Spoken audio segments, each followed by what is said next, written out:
A former police chief fired by the City of Henderson is breaking her silence tonight, only to the I-Team. Letitia Watson filed a lawsuit this week against the City of Henderson, its managers, members of the city's legal team, and police union leaders. The I-Team's Vanessa Murphy talked with Watson and shares why she says she was pushed out. Letitia Watson started working as the chief of the Henderson Police Department in November of 2017, but she says she was pushed out due to racism and discrimination. I don't know how long it's going to take me to get over it. Watson says she was recruited by the former city manager to make changes, but she describes a good old boy network and alleges in this lawsuit her civil rights were violated.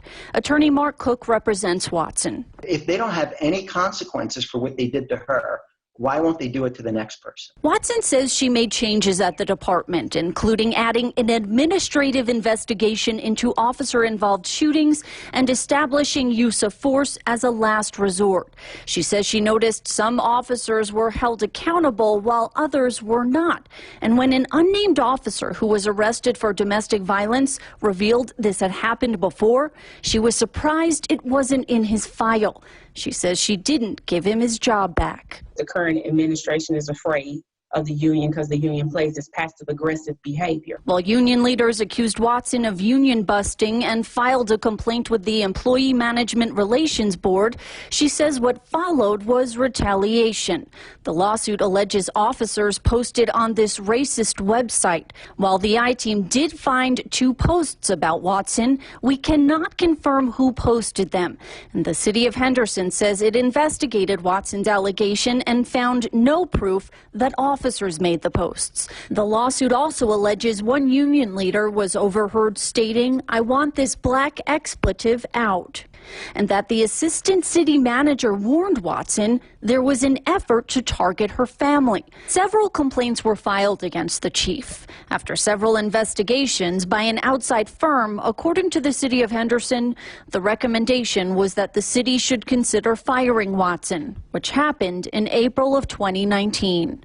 Today, she's Sacramento's Director of Public Safety.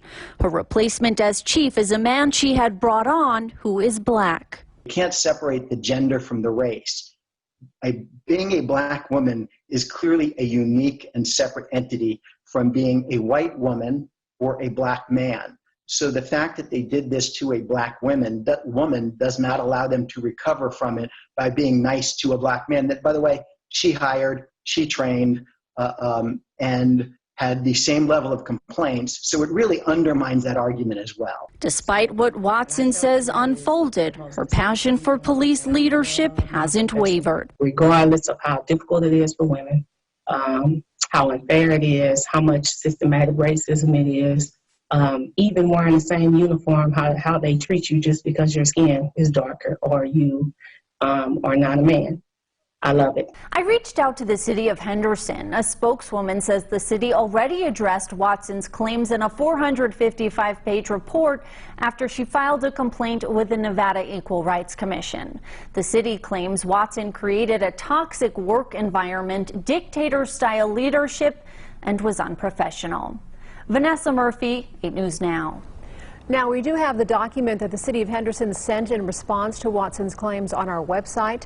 Rick McCann of the Nevada Association of Public Safety Officers, who was named in that suit, said this afternoon he had not yet seen a copy of it, but he categorically denies Watson's claims of being targeted due to discrimination and racism.